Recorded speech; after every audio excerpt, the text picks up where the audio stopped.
어떤 인물들 소개할 때 통상적인 표현 방법이 있습니다. 제가 대표적으로 세 인물을 순차적으로 소개해 보겠습니다. 먼저 고넬료인데 한번 보실까요? 사도행전 10장 1절에 가이사랴에 고넬료라 하는 사람이 있으니 이렇게 소개합니다. 가이사랴라는 지역을 밝혀주고 그가 군 장교였다. 직업을 밝혀주고 특히 그를 그런 사람이다 이렇게 소개하고 있습니다. 그 다음 우리 잘 아는 니고데모를 한번 볼까요? 요한복음 3장 1절에 그런데 바리새인 중에 니고데모라 하는 사람이 있으니 유대인의 지도자라. 그의 역시 종교적인 위치, 사회적인 포지션 그걸 소개하지만 결국 이름과 또 이런 사람이다라고 소개합니다. 마지막 그 유명한 욥을 한번 볼까요? 욥기 1장 1절에 한번 읽겠습니다. 시작. 우스 땅에 욥이라 불리는 사람이 있었는데 그 사람은 온전하고 정직하여 하나님을 경외하며 악에서 떠난 자더라. 역시 출신, 어느 지역 출신인가를 언급하고 욥이라 불리는 사람이 있었다. 그의 영적인 어떤 신앙의 수준, 이걸 이제 기록을 하면서 역시나 사람이었습니다. 자, 정리하면 고넬료와 또 니고데모 또 마지막 욥 세 사람을 소개할 때 공통적인 단어가 뭐였죠? 다 사람이었다는 것입니다. 이러이러한 사람이 있다. 사람이 있다. 자, 그런데 오늘 1절을 보면 좀 다릅니다. 1절 볼까요? 1절에 바울이 더베와 루스트라에도 이름에 거기 디모데라 하는 사람이 있으니 하지 않고 디모데라 하는 누가 있다고요? 제자라고 좀 다르게 표현을 하고 있습니다. 제가 종종 이런 표현 드렸습니다. 성경은 우연이 있습니까? 없습니까? 없습니다. 성경의 기록은 모두 우연이 없고 의도만 있을 뿐입니다. 여기도 하나님의 이 표현 방식에 분명한 의도가 있을 거라는 거예요. 저는 왜 하나님께서 디모데라는 제자가 있었다. 그냥 다른 이들은 아무리 위대한 분들도 그냥 이런 사람 이렇게 소개했는데 왜 디모데는 특히 디모데라는 제자가 있었다라고 소개했는가? 여기에 담긴 하나님의 의도와 의미를 두 가지로 한번 나눠보기를 원합니다. 첫째, 디모데를 제자라고 소개한 것. 디모데의 제자됨은 그가 말씀을 듣고 그 말씀을 믿는 믿음 때문이었다 하는 점을 발견할 수 있습니다. 그가 제자가 된 경위는 말씀을 듣고 말씀을 믿는 믿음이 그에게 생성되었기 때문이다라는 거예요. 여러분 1절 앞부분만 한번 다시 볼까요? 바울이 더베와 루스트라에도 이름에 거기 디모데라 하는 제자가 있으니 그랬습니다. 여기 거기는 어디죠? 바로 앞에 더베가 아니고 더베 다음에 루스트라입니다. 그렇죠? 루스트라에 바울이 도착하니 그 루스트라에 디모데라 하는 사람이 아니고 제자가 있었다라는 겁니다. 지금 바울과 디모데의 관계를 제자라고 표현한 것은 이 둘이 지금 초면이 아니었다는 걸 우리가 읽을 수가 있습니다. 언젠가 앞선 어떤 만남이 있었다는 거예요. 우리가 잘 알듯이 몇 주 전에 계속 살펴본 사도행전 시리즈 속에서 바울의 1차 선교 여행입니다. 1차 선교 여행 중에 루스트라가 있었죠. 이 루스트라에서 바울이 설교할 때, 아이고 정신이 없습니다. 바울이 설교할 때 그 군중들 속에 디모데가 있었을 거라는 거예요. 바울이 복음을 전할 때 디모데가 그 무리 속에 있었고, 제가 조금 풀어서 설명하면 바울이 설교하는 동안 디모데가 주의 깊게 들었고 그 복음의 씨앗이 디모데의 심령에 뿌려져서 그에게 뭐가 생겼다? 믿음이라는 게 생기고, 그 믿음은 보편적으로 여러 사람도 가지고 있을 수 있지만 그가 어느 수준에까지 제자라 부를 만한 수준에까지 자라나게 됐다. 여러분 1차 선교여행 후에 바울이 다시 루스트라를 방문한 2차 방문은 겨우 2년에서 3년 정도로 봅니다. 2년에서 3년 동안 그에게 믿음이 자랐을 뿐만 아니라 제자로, 그리스도의 제자로 따라 나설 만큼 나도 바울과 함께 선교 가겠다, 이 정도 수준에까지 자라나 있었다는 거예요. 그런데 여러분 하나 제가 이 부분을 보면서 놀라운 것은, 여러분 기억나시죠? 바울이 1차 때 루스트라 방문했을 때 어떤 위기를 겪었습니까? 그 원정원 유대인들이 그 루스드라 시민들을 충동해가지고 바울에게 돌을 던지겠습니다. 죽을 뻔했어요. 자, 여기서 문제 나갑니다. 바울이 1차 때 루스드라에서 돌쇠를 맞아 거의 죽은 사람처럼 된 그 장면을 그 당시에 2년 혹은 3년 전에 디모데가 목격했을까요? 못했을까요? 목사님, 그걸 제가 어떻게 합니까? 라는 표정이신데 여러분 알 수 있습니다. 바울이 디모데에게 쓴 목회 서신 편지에 한번 볼까요? 디모데후서 3장 11절에 바울이 디모데에게 이렇게 말해요. 또한 안디옥과 이고니온과 루스트라에서 당한 일과 어떠한 박해를 받은 것을 네가 과연 보고 알았거니와. 디모데가 그때 보았다고요? 못 봤다고요? 봤어요. 루스트라에서 바울이 당한 끔찍한 일을 봤다는 것. 저는 이 지점이 놀랍다는 겁니다. 왜? 바울이라는 선교사가 와서 복음을 전합니다. 그래서 디모데가 처음에 은혜를 받았어요. 도전해서 나도 저분이 전하는 예수가 그리스도이심을 믿어야 되겠다. 여러분, 이 정도의 믿음, 마음의 동기 생길 수 있습니다. 그런데 갑자기 돌변한 군중들이 그 설교하는 바울에게 돌을 던지기 시작하고 그를 죽일 듯이 몰아갑니다. 그걸 디모데가 두 눈으로 봤어요. 그럼 여러분, 믿음이 생기다가도 사라지지 않을까요? 우리 같으면? 가령 디모데가 그 현장에서 그걸 보았는데 믿음이 생기려면 제가 예를 드는 거예요. 아마 이렇게 연출이 돼야 돼요. 막 돌이 날라오는데 바울이 알고 봤더니 굉장히 민첩해요. 다 피합니다, 돌을. 아니면 하나님께서 보고 계시다가 하늘에 계엄령을 내리셔서 천군 천사를 보내 초현실적인 기적으로 방패막으로 다 막아주시는 일을 디모데가 목격해. 그 정도 기적은 봐야 진짜 하나님 살아계시구나. 저분이 전하는 하나님 나라 복음은 진짜구나. 이런 믿음이 생기지 않겠냐고요. 그런데 그렇지 않았어요. 우리가 아는 대로. 바울이 처음에 설교합니다. 여러분, 하나님은 살아계십니다. 그 하나님이 저와 여러분을 태초부터 예정하시고 지금도 사랑하고 계십니다. 하나님이 여러분을 사랑하시기에 그 아들 독생자 예수 그리스도를 십자가에 못 박아 죽게 하셨습니다. 그 예수가 여러분이 얼마 전에 오해하고 십자가에 못 박으라고 외쳤던, 여러분이 못 박았던 바로 그 나사렛 출신의 청년 예수입니다. 그 예수를 믿으면 여러분 모두가 하나님의 자녀가 되고 하나님의 자녀가 되면 죽어도 천국의 영생을 얻게 됩니다. 이렇게 설교를 했어요.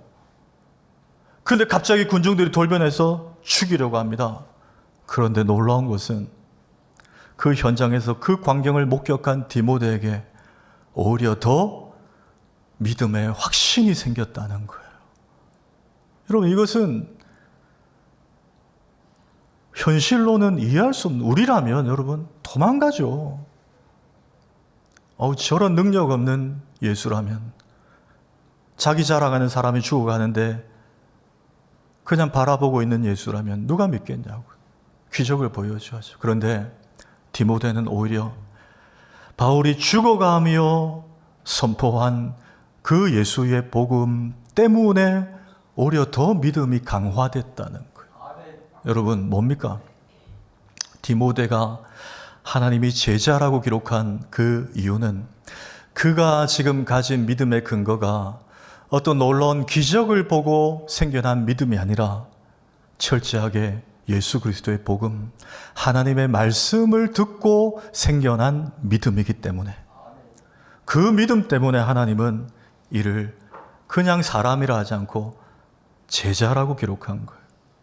여러분, 사실 원래 성경이 우리에게 가르치고 요청하는 믿음이 바로 이런 동기의 믿음입니다. 여러분, 예수님 이제 25일이면 예수님 오신 성탄절인데 예수님보다 6개월 남짓 먼저 와서 예수님의 길을 예비하고 예수님보다 먼저 하나님 나라 복음을 전한 인물이 누굽니까? 세례 요한입니다. 여러분, 세례 요한이 이 원리를 보여주는데 한번 보실까요? 세례 요한, 요한복음 10장 41, 42절에 많은 사람이 왔다가 말하되 세례 요한은 아무 표적도 행하지 아니하였으나 요한이 이 사람은 누구죠? 예수님이에요. 예수님을 가리켜 말한 것은 다 진짜더라. 그 사람들이 말했다는 거예요. 그러면서 많은 사람들이 오히려 예수를 믿게 됐다는 겁니다. 여러분, 쉽게 말하면 세례요한이 여러분 얼마나 위대한 선지자입니까? 예수님이 세례요한을 평가할 때 여자가 낳은 자 중에 이보다 큰 자가 없다 그랬어요. 구약시대 모든 선지자들을 망라해도 세례요한에 견줄 수 없다는 거예요. 그 정도로 위대한 선지자입니다. 그러면 여러분 우리가 생각하기에 세례요한이 병도 좀 고쳤겠죠? 죽은 사람 한두 명 살렸겠죠? 베드로도 그랬는데요. 바울도 했는데요. 세례요한은 어떻다고요? 아무 표적도 행하지 아니했다는 거예요. 그런데 그가 이 사람 예수님을 가리켜 말한 것, 이거 뭡니까? 설교예요. 설교만 들어봐도 이건 진짜라고 사람들이 생각하고 그 말씀을 듣고 믿었다는 거예요. 로마서 10장 17절의 원리대로 그리스도의 말씀을 들음으로 믿음이 생겨나더라. 여러분 이게 진짜 믿음이라는 거예요. 왜 그런가? 혹 우리 중에 성도님들 가운데 이런 생각하는 분이 있을 수 있습니다. 하나님, 우리 질병, 우리 교회도 지금 아픈 분들이 많잖아요. 저는 참 아픈 분들이 하나님의 정말 특별한 은혜 가운데 고침을 받기를 기도하고 있습니다. 그러나 우리가 하나 놓치지 말아야 될 균형 잡힌 신앙은 그렇지 않을 수도 있습니다. 그렇죠? 근데 우리 마음속에 하나님, 우리 교회 모든 아픈 분들이 다 병고침, 어떤 병이든지 다 병고침 받게 해주시고, 그러면 그 소문이 이 서구 지역에 나가서 우리 부민교회가 수적으로 폭발적으로 사람들이 몰려들지 않겠냐. 또 어떤 분들은 하나님, 우리 담임 목사님에게, 조용기 목사님에게 주셨던 양복에 손만 대어도 병이 낫는 그런 신유 은사를 주신다면 우리 교회가 폭발적으로 사람들이 몰리지 않겠습니까? 이런 기도를 해주신 분도 감사하게 있을 수 있어요. 감사합니다. 그런데 제가 믿음이 작아서 그러니 하나님 저한테 안 주실 것 같아요. 왜? 저는 감당할 그릇이 안 되니까. 근데 여러분, 그렇게 초자연적인 기적을 보고도 예수를 믿게 된 분들 있습니다. 그런데 다 그렇지만은 않아요. 제가 단서조항을 다는 겁니다. 왜 그런가? 저는 적지 않게 보았어요. 병고침 받고 건강해지니 예수를 떠나는 분들도 있습니다. 건강해지니 세상 속으로 들어가요. 다시 주일 성수 없습니다. 달라지는 분들이 적지 않게 있더라는 거예요. 이런 쉬운 예로 예수님의 공생의 3년 보십시오. 예수님 얼마나 많은 기적과 표적과 기사를 그들에게 행해 주셨습니까? 그거 보고 사람들이 얼마나 따라왔어요. 근데 3년 만에 그들 십자가 앞에서 다 예수님 떠났습니다. 마지막까지 그들은 예수님의 기적을 기대했어요. 마지막에 뭐라고 요청했죠? 십자가에 달린 예수님에게 당신이 하나님의 아들이거든 그 자리에서 내려와 보라는 거예요. 마지막에 그 기적을 요청했습니다. 저 같으면 한번 내려갔다 올라올 것 같아요. 한번 보여줄 수 있을 것 같아요. 근데 주님은 침묵으로 설교하셨어요. 기적을 보여주시지 않았어요. 결국 다 저주하고 떠났습니다. 뭡니까? 그들은 결국 신기한 기적, 자신들에게 떡과 물고기를 주는, 병고침을 주는 기적만 쫓았던 사람들, 예수 그리스도의 입에서 나오는 말씀, 하나님 나라 복음에는 관심이 없고 그냥 기적만 쫓아 따라다녔는데 그걸 자기들의 믿음이라고 착각한 사람들이 다수였다는 거예요. 진짜 믿음은 뭐라고요?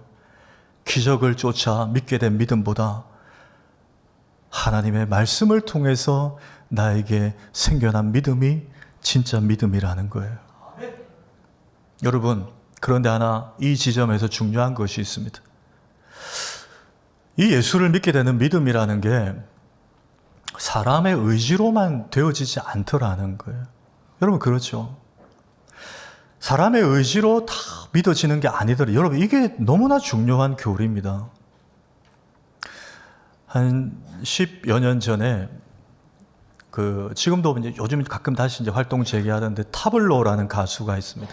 저 친구예요. 잘생겼죠. 그 배우 중에 강혜정 씨라는 배우와 결혼해서 이제 살고 있죠. 저 타블로라는 가수가 10여 년 전에 굉장히 인기가 막 치솟았습니다. 왜냐하면 이제 힙합을 하는 가수인데 그게 젊은이들에게도 코드가 통했지만 특별히 저 친구가 미국의 명문 스탠포드 대학 출신이에요. 그래서 그게 이제 좀 시너지가 돼서 이래서 더 인기가 많았어요. 그런데 여러분, 연예인들이 그렇잖아요. 인기가 막 급격하게 올라가면 안티 팬들도 생기잖아요. 근데 안티 팬들이 뭐 악성 댓글 정도가 아니고요.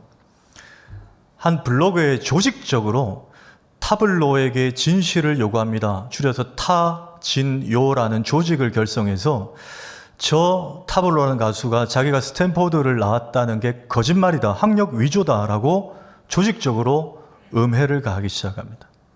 그들의 얘기 들어보면 스탠포드가 어떤 대학인데 저 친구가 자기가 거의 3년 반 정도 만에 조기 졸업을 했다고 얘기를 해요. 말이 안 된다. 저 뻥이다. 아마 미국에 우리가 아는 스탠포드가 아니고 저 미국 지방의 스탠피드 뭐 이런 될 것이다. 이렇게 그들이 막 희화화하고 공격을 합니다. 처음에는 그러려니 놔뒀어요. 그런데 이제 가족에서 공격하고 막 더 거세지는 거예요. 이게 이제 매스컴에서 이슈가 됐습니다. MBC PD수첩 제작진이 스탠포드를 찾아갔어요. 총장 인터뷰를 따왔습니다. 총장을 만나서 확인해 달라 그랬더니 총장이 타블로의 졸업 증서를 보여주며 이 친구 우리 학교 출신 맞다고 확인을 시켜줬어요. 그게 MBC PD수첩에 방영이 됐습니다. 그런데 그 타진요 회원들이 그래도 우리는 못 믿겠다. 저 방송 조작이다. 저 사람 총장 닮은 사람이지 총장 아니다. 여러분, 이 정도면 선을 넘은 거죠. 타블로가 우울증이 오고 공황이 오고 감당이 안 되는 거예요. 그게 그의 소속사에서 할 수 없이 법적 대응을 합니다. 형사 고발을 한 거예요. 경찰에 고발을 한 거예요. 경찰에서 여러분 저기 한번 보십시오. 저게 9시 뉴스에 나올 일입니까? 9시 뉴스에 나왔어요. 제가 저 때 기억이 나요. 경찰에서 2달간 조사하고 발표를 합니다. 타블로 스탠퍼드 대 졸업 맞다. 안 그래도 우리나라 경찰들이 바쁜데 저런 것까지 확인을 시켜줬어요. 여러분, 이쯤 되면 받아들여야 되지 않아요?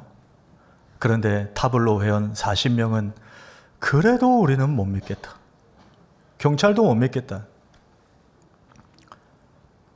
결국은 그 블로그를 운영하던 우두머리 2사람은 구속이 됩니다. 이 일이 다 종영되고 나서 타블로가 MBC 스페셜이라는 다큐 프로그램에 나와서 인터뷰를 하는데 울먹이면서 이렇게 얘기를 해요. 보세요. 저 사람들은 못 믿는 게 아니라 안 믿는 거잖아요. 여러분, 못 믿는 거와 안 믿는 건 다르죠. 못 믿는 거는 믿을 수 있는 근거를 제공하면 믿어야 정상입니다. 안 믿는 거는 아예 믿을 마음이 없다는 거예요. 마음이 안 열린다는 거예요. 저 사람이 싫다는 거예요. 여러분, 오늘로부터 2년 전에 바울이 1차 때 루스드라를 방문해서 하나님 나라 복음을 증거했습니다. 예수 그리스도가 진짜 그리스도라고 설교를 했어요. 그런데 여러분, 우리가 생각해 볼 것은 그들 속에 모여있던 군중들이 다 디모데 같이 예수 믿은 건 아니었어요. 다 제자가 된 게 아니고 다 구령의 열매가 생긴 게 아니에요.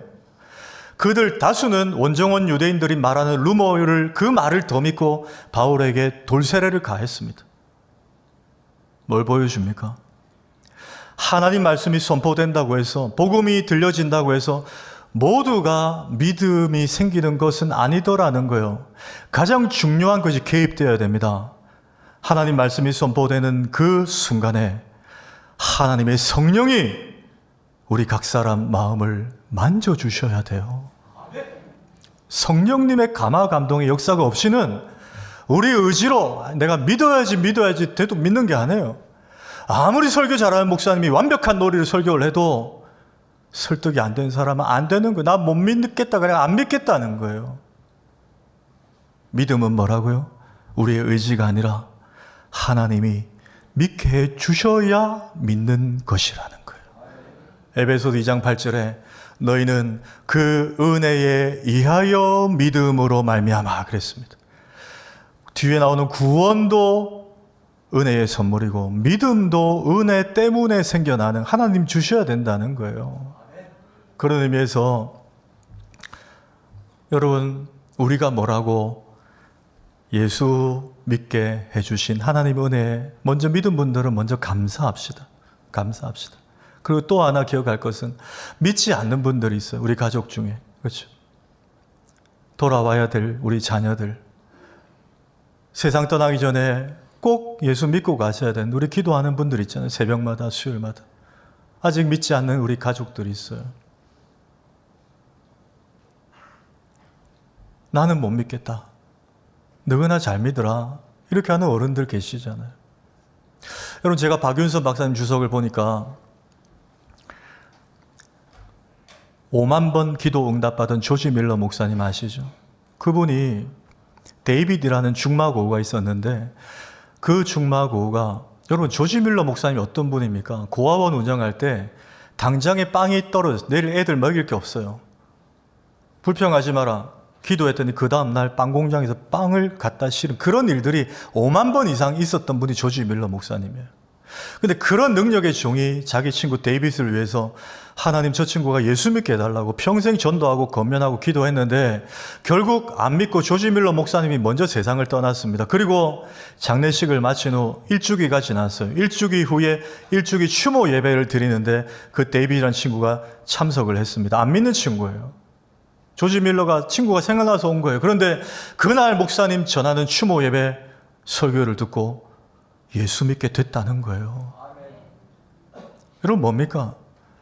조지 밀러라는 한 인간의 의지로 아무리 땡겨도 오지 않던 게 그가 얼마나 기도하고 기도했던 것이 켜켜이 쌓이니 하나님의 때가 되니까 하나님의 역사가 그를 만져주심으로 예수 믿게 되더라는 거예요. 믿음도 누가 준다고요? 하나님이 주시는 거예요, 여러분. 그래서 믿지 않는 가족 두신 우리 성도님들 마음이 아프시죠? 막 불안하시잖아요. 이제 많이 연로하셨는데 지금은 이제 받아들이셔야 되는데 아직도 완강하신 분들 계시잖아요. 여러분 조급해하지 마십시오. 그리고 논리적으로 접근하지 마세요. 또 감정을 개입해서 괜히 다투지 마십시오.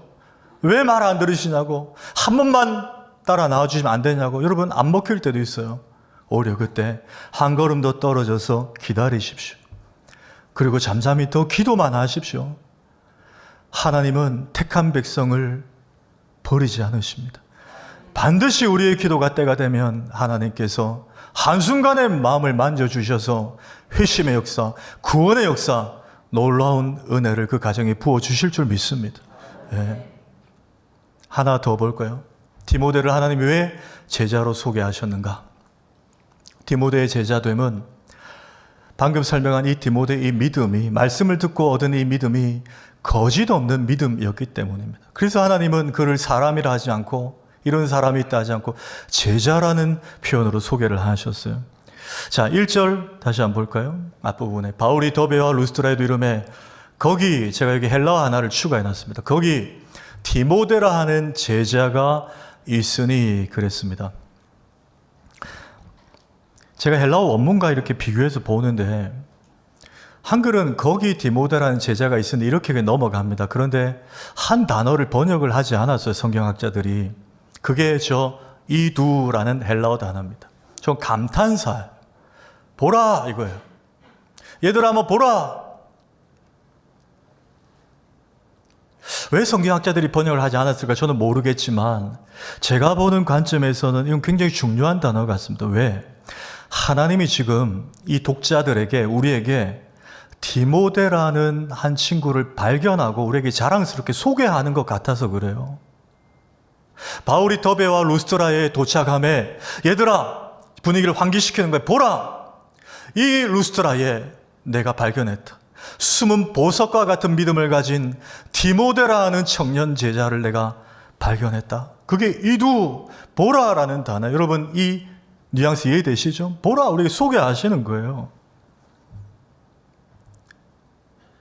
시골 마을 루스드라에 바울이 2년 전에 복음을 전했는데 그 복음이 한 청소년에게 들어갔고 그 18 남짓 되는 그 청소년이 이 시골 마을에서 믿음을 가지고, 다른 이들은 다 돌 던지고 배척했는데 이 친구만큼은 그 믿음이 자라 제자의 수준에 자랐더라. 얘들아, 이 친구를 한번 주목해 보라. 이게 이두라는 거예요. 우리 고신신대원에 김성훈이라는 선교학 교수님이 계신데 지금도 계신지 모르겠어요.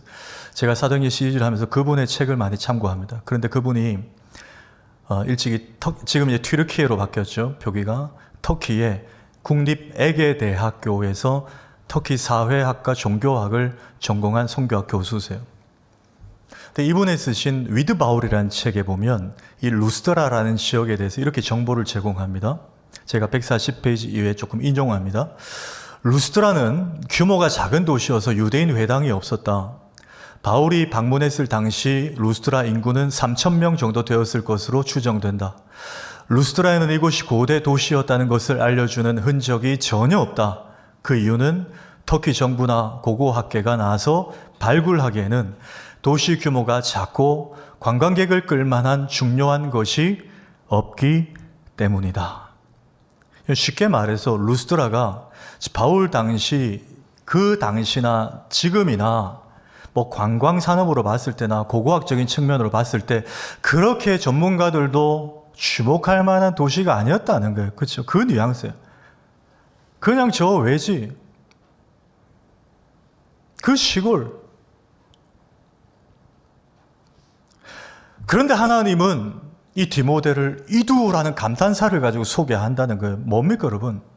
이런 환경에도 불구하고 하나님은 그 모래알 속에 진주를 찾아내듯이 이 귀한 믿음의 제자라 불릴 만한 이 청년을 발견해냈다는 거예요. 그게 여러분 이두라는 단어입니다. 그렇다면 우리가 궁금한 것은 하나님 도대체 이 디모데가 어떤 하나님 보시기에 어떤 관점의 믿음이길래 그를 이렇게까지 우리 앞에 자랑스럽게 소개하십니까? 그 믿음이 어떤 믿음이었는가? 아까 제가 소개한 바울이 디모데에게 쓴 목회서신 디모데 후서를 다시 한번 보십시다. 디모데 후서 1장 3절에서 5절에 바울이 디모데에게 쓴 편지예요. 내가 밤낮 간구하는 가운데 쉬지 않고 너를 생각하여 청결한 양심으로 조상적부터 섬겨오는 하나님께 감사하고 너의 눈물을 생각하여 너 보기를 원함은 내 기쁨이 가득하게 하려 함이니. 바울이 디모데를 왜 이렇게 생각하냐고요? 이는 네 속에 거짓이 없는 믿음이 있음을 내가 생각한다. 여러분, 바울이 이렇게 표현했다는 이게 하나님의 마음이었다는 거예요. 디모데가 말씀을 듣고 믿음이 생겼는데 그 믿음이 어떤 믿음이었다고요? 거짓 없는 믿음이에요. 제가 NIV 성경을 찾아보니까 저는 처음 보는 단어인데 발음 공부를 했는데 양해하시기 바랍니다. sincere라는 단어예요. 발음이 마음에 안 드시죠? 미국을 한번 다녀와야 될 것 같습니다. sincere, 그러니까 솔직한, 꾸밈 없는, 진솔한, 물론 거짓 없는 믿음에도 우리가 어떤 뉘앙스인지 압니다. 그런데 그냥 위선이 없는 이 정도가 아니고 정말 하나님 앞에 솔직한, 정말 꾸밈 없이 날 것 그대로 하나님 앞에 나오는 그런 믿음이었다는 거예요. 하나님이 그의 믿음을 귀하게 여기셨다는 거예요. 디모데가 어디 출신이었다고요? 인구 3,000명도 안 되는 시골 루스드라. 여러분, 하나님은 그가 어디 출신인지 보지 않습니다. 우리 청년들이 어느 대학 나왔는지 어느 직장인지 관심 없으세요? 몇 대째인지 보지 않습니다. 따지지 않으세요. 믿음 생활인지 얼마 됐는지 보지 않으세요. 지금 디모데 겨우 2년 3년 됐습니다. 부모님이 다 믿는 가정이면 좋겠지만 괜찮아요. 디모데 아버지는 헬라 이방인이었습니다. 그래서 엄마가 유대인이었지만 할례도 못 받았어요. 그런 집안인데 하나님은 그의 믿음이 이렇게 귀한 걸 왜? 하나님 앞에 진실했거든요. 있는 척 안 했어요. 믿음 있는 척. 그냥 그대로 나왔어요. 제가 종종 말씀드리지만 여러분, 이스라엘 초대왕 사울과 다윗을 비교해보면, 그 죄만 비교해보면 여러분 아시는 대로 다윗의 죄가 훨씬 크잖아요. 여러분이 법조인의 관점으로 본다면 다윗이 훨씬 중형을 선고받았습니다. 더 오래 감옥에 있어야 돼요. 사울은 선지자 사무엘의 그 말에 그냥 순종하지 않은 그 죄지만 다윗은 사람을 죽이는데 전장에 내몰았고 간음을 행했어요. 그런데 왜 하나님은 사울을 버리시고 다윗을 내 마음에 맞는 자라고 그렇게 인정하셨는가 말이에요. 여러분, 사울이 어쨌습니까? 사무엘이 당신이 아말렉과 전쟁하고 나면 그 아각 왕도 죽이고 모든 전리품도 다 불태우고 심지어 소와 가축도 다 가지지 말라고. 그런데 그가 소와 좋은 살찐 소들을 챙겼어요. 사무엘한테 책망하니까 뭐라고 합니까? 제가 하나님께 제사 드리려고 했다는 거예요. 마치 하나님을 그렇게 끔찍히 생각하는 것처럼 근데 거짓말이잖아요. 오히려 백성들의 눈치와 백성들의 비위를 맞춰서 자신이 굉장히 탁월한 지도자인 양, 소통 잘하는 지도자인 양 비춰지려고. 결국 자기 기념비도 세우지 않습니까? 뭐죠? 거짓 있는 믿음이었어요. 하나님의 이름을 팔아서 자기를 들춰내려는 그런 지도자였다는 거예요. 하나님 그걸 보신 거예요. 반면 다윗은요, 엄청 큰 죄를 지었습니다. 나단 선지자가 와서 책망했습니다. 지적했습니다. 곧바로 인정합니다. 여러분 기억하십시오. 하나님은 우리가 죄를 안 짓기를 기대하시는 게 아니라 죄를 지어도 즉각 회개하기를 기대하십니다. 다윗은 바로 인정해요. 그가 인정하면서 지은 시편이 시편 51편 아닙니까? 4절과 11절 볼까요? 내가 주께 범죄하여 주의 눈앞에서 악을 행하여 싸우니 내 안에 주님이 이제 정직한 영을 새롭게 하시고 솔직하게 내가 하나님 앞에 인정하며 나아가게 해달라는 거예요. 그리고 나를 주님 앞에서 쫓아내지 마시며 주의 성령을 거두지 마옵소서. 하나님, 저 솔직히 죄 지었습니다. 그런데 가급적이면 다른 거 몰라도 이 이스라엘 왕 좌만은 지키게 해 주시옵소서 하지 않고 하나님 저 죄 지었습니다. 인정합니다. 제가 더 하나님 앞에 진실해지겠습니다. 그러니 딴 거 다 필요 없고 제발 저를 쫓아내지 말아 주십시오. 저는 주님이면 됩니다. 왕 아니어도 돼요. 주님만 저를 버리지 않으시면 됩니다. 이게 다윗의 진솔함이었어요. 하나님이 여기에 반하신 거예요. 너는 됐다는 거예요. 아내의 빈자리라는 책이 있습니다. 이재중이라는 한 가난한 작가, 자기가 있었던 수기를 적은 책이에요. 자신과 아내 사이에 6살 난 아들이 하나 있었습니다. 행복하게, 가난했지만 행복하게 살았어요. 여러분, 작가들이 유명해지기 전까지는 가난하잖아요. 그러니까 아내는 이제 직업을 가지고 아내가 생계를 많이 돕고 이렇게 6살짜리 아들과 살았는데 갑자기 아내가 큰 병에 걸렸어요. 그리고 몇 달 만에 세상을 떠났습니다. 6살 난 아들과 이제 둘이 살아야 되는 거예요.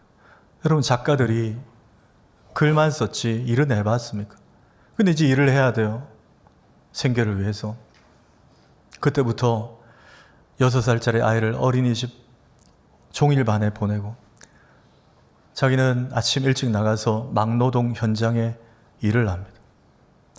그거 가지고 모자라 대리운전 기사도 하고 또 택배 일도 했어요.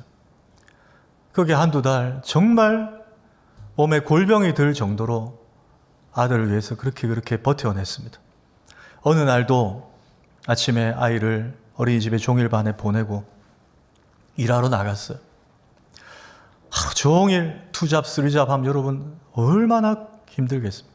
그러고 지쳐가지고 저녁에 들어왔는데 여러분, 사람이 말할 힘도 없을 때가 있잖아요. 애가 거실에 아빠 왔다고 좋아하고 있는데 그냥 그래 그러고 방에 가서 펴져 있는 이불에 그냥 벌러덩 들어 누웠어요. 그런데 뭔가 이불 밑에서 굉장히 불쾌한 느낌이 나서 물컹해요. 이불을 들춰봤더니 컵라면이 엎어져 있는 거예요. 너무 화가 났어요.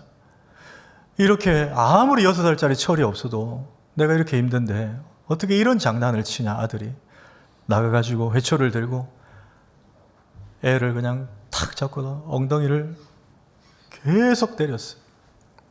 애가 너무 서럽게 우는 거예요. 그런데 애가 울면서도 아빠를 바라보며 뭔가 말을 하려고 해요. 아빠가 한참을 때린 후에 좀 진정하고 얘 말을 들어봤더니 아빠가 평소보다 좀 늦게 오자 배가 고픈 거예요. 그래서 컵라면을 6살짜리가 먹어야 되는데 아빠가 했던 말이 생각나요. 너 절대 저 가스레인지는 건들지 마라. 그래서 세수하는 세면대 가서 뜨거운 물에 물 해놓고 한참을 뜨거운 물을 받아가지고 그걸 가지고 지는 라면을 먹었어요. 먹고 났더니 아빠가 생각나는 거예요. 아빠가 집에 오면 얼마나 배가 고플까. 그래서 그 컵 라면에 다시 또 물을 받아가지고 기다리고 있는데 아빠가 안 와요, 평소보다. 그래서 식을까봐 그 이불 밑에 넣어놓으면 좀 따뜻하게 되겠지. 그러고 넣어놓은 거예요.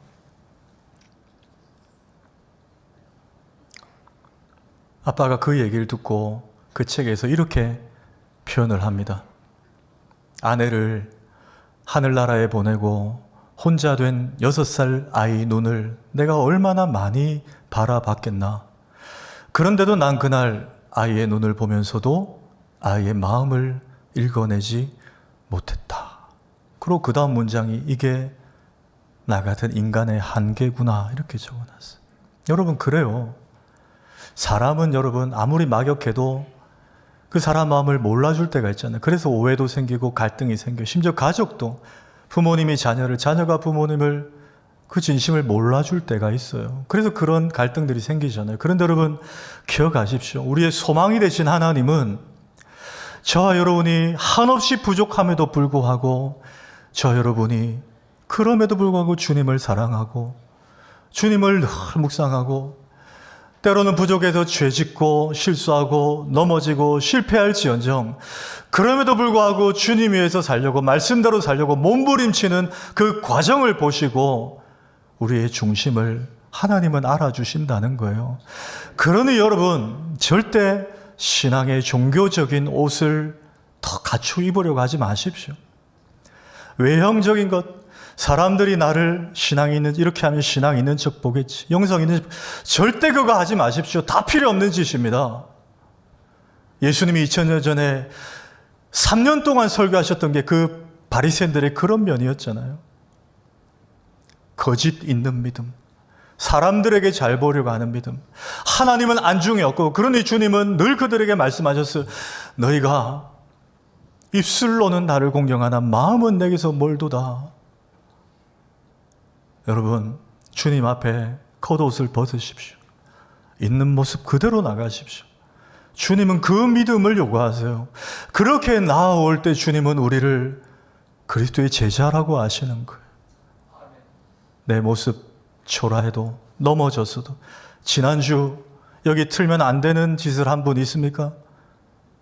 그래도 불구하고 주님이 우리에게 참회의 선언의 복을 주셨어요. 그 마음으로 주님께 나아갈 때 하나님은 있는 모습 그대로 우리를 받아주시는 거예요. 여러분 이 시대에 하나님은 지금도 디모데들을 찾고 계신 줄 믿으시기 바랍니다. 오늘 이 말씀을 기억하시고 남은 생에도 이 믿음의 진실한 길을 걸어가시는 저와 우리 모든 성도님들 다 되기를 주의 이름으로 축원합니다.